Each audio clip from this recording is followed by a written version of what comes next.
안녕하세요 여러분, 달팽이의 여정 112일차입니다. 오늘은 월요일 아침이고요. 오늘은 연금술사, 파울로 코엘료의 연금술사에 나오는 얘기를 좀 해보려고 합니다. 어제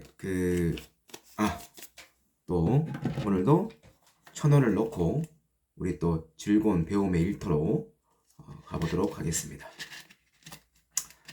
어제 이제 경남의 합천 해인사의 8만 대장경판을 보고 왔는데요.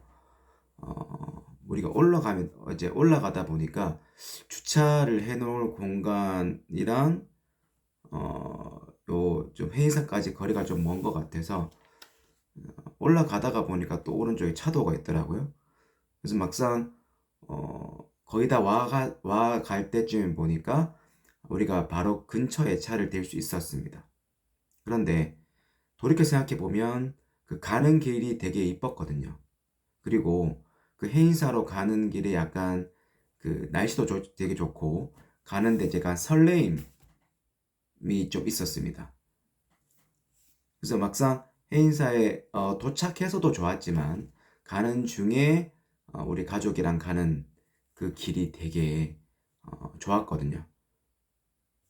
그래서 목적지가 있었지만 그 가는 과정 자체가 되게 좋았고 오히려 차를 끌고 그 8만 대장경판을 봐야지라는 그런 목적만 가지고 빨리 도착해서 봐야 되겠다 라는 게 있었으면 그런 즐거움을 얻지 못했을 것 같습니다. 그런 생각을 가지고 해인사에 도착해서 보니까 제가 보면 3층 석탑 있지 않습니까? 무슨 석탑 같은 거. 이런 걸 왜 쌓았을까라는 걸 또 그 사실과 연관지어서 한번 생각을 해보니까, 이 사람들이, 석탑을 쌓아야지만 내가 뭐 복을 얻는다. 그러니까 뭐 어떤 열반에 이른다. 라기보다는 그 큰 돌을 그 당시에 옮길 때 되게 많이 힘들었겠죠. 깎는 것도 힘들었지만 옮기는 것도 되게 힘들었을 것 같습니다. 그런 것들을 깎고 옮기고 예쁘게 다듬고 그런 거 만드는 과정에서 본인들이 어떤 몰입을 하게 되고 본인들이 약간 그 불교에서 말하는 저 피안으로 건너가는 행위, 바람일다. 매일매일을 살아내는, 충실하게 살아내는 그런 행위들 자체에서 어떤 열반에 이르는 본인들의 그 내적 성장, 이루어지지 않았을까? 그걸 때문에 이 석탑을 쌓지 않았을까? 그게 이제 결과물로 나온 거죠. 본인들의 그런 성장이. 그런 생각을 좀 해보게 되었습니다. 마찬가지로 8만 대장경판도 말이 8만 개지, 8만 개를 이제 그 양각으로 바꿔 말하면 글자를 제외한 나머지 것들을 파내는 게 더 음각보다 힘들거든요. 그런 것들을 8만 개가 넘게, 그리고 오탈자가 하나도 없답니다. 그런 것들을 하나하나 파고 나서도 검수하는 과정이 되게 그 글자가 틀린지 안 틀린지를 검수하는 과정이 힘들었겠죠. 그런데 더 놀라운 것은 그것을 보관하기 위해서 어제 또 새로운 사실을 알았는데 보관하기 위해서 되게 많은 그 건축에 대해 세계문화유산으로 지정될 만큼 건축물이 되게 정교하더라고요.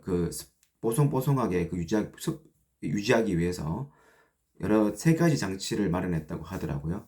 그래서 그 앞 건물과 뒷 건물, 그 8만 대장경판을 보관해온 앞 건물과 뒷 건물에 잘 보시면 창문이 두 개가 보통 그 문에 나 있는데 각 건물에 한쪽 면에는 앞쪽 건물에는 윗부분이 작은 창문, 바로 아래에 이렇게 작고 크고가 한쪽 벽면에 이렇게 창살이 있다면 그러니까 마주보는 반대편에 A동이었다면 B동의 건물에는 위가 더 크고 훨씬 크고 밑이 작은 반대의 크기를 배치를 해놓았다. 창살을 배치해 놓아서 순환되게끔 바람이 순환되게끔 만들어 놨다고 하더라고요.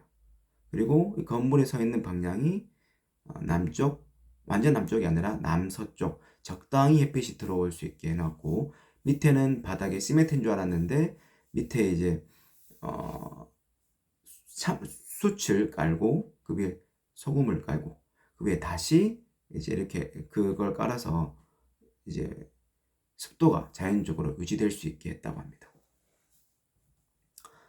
이런 것들을 보면 과학적이기도 하지만 이거를 유지를 하기 위해서 얼마나 많은 생각과 이런 것들을 선조들의 이 정신을 느낄 수 있었습니다.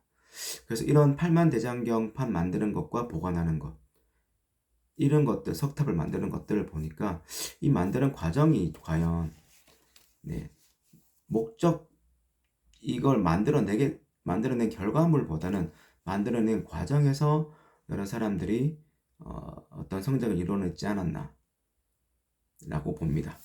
그래서 이런 것들이 책에도 이게 연금술사에서 나와 있습니다. 연금술사라는 게 옛날에 은을 예를 들어서 어떤 금속 납등을 금으로 만드는 그런 거였죠. 만들고자 하는. 그래서 이렇게 나옵니다. 철학자의 도를 발견하기란 결코 쉬운 일이 아니야. 연금술사들은 금속을 정제하는 불꽃을 바라보면서 몇 년을 실험실에 틀어박혀 있어야 했어. 불꽃을 바라보는 동안 그들의 머릿속에서는 세상의 모든 잡념들이 조금씩 사라졌지. 그리고는 금속을 정제하면서 결국 그들 자신이 정화되었다는 것을 어느 날 문득 깨달은 것이지. 그래서 뒤에 또 이런 말이 나와요. 또 더 훨씬 뒷페이지에. 그렇다면 금을 만들려다 실패한 다른 연금술사들은 뭐가 잘못되었던 거죠? 그들은 단지 금만을 구했네. 자아의 신화, 그 보물에만 집착했을 뿐 자아의 신화를 몸소 살아내려고는 하지 않았지. 그래서 우리는 보물에만 집착하는 게 아니라 자아의 신화를 직접 살아내려고 그 과정을 직접 겪어내는데 그런 매일매일 하루를 즐겁게 보낼 수 있도록 우리가 노력해야 된다는 것을 어제 또 다시 한번 깨달았습니다. 네. 오늘 하루도 뭔가 자아의 신화를 살아내는 그런 충만한 하루가 되시기를 바라겠습니다. 첫째, 이렇게 책을 통해서 깨달음을 얻게 되어서 매일매일 행복하고 감사합니다. 둘째, 이렇게 얻는 깨달음으로 수학과 문학을 연결하는 책을 써서 베스트셀러 작가가 되었다. 셋째, 매일매일 아침 달리기를 통해서 몸 건강을 유지하고 풀코스 마라톤을 완주하였다. 넷째, 영어와 스페인어를 유창하게 말할 수 있게 되었다. 오늘 하루도 감사하고 충만한 하루 보내시길 바라겠습니다. 내일 뵙겠습니다.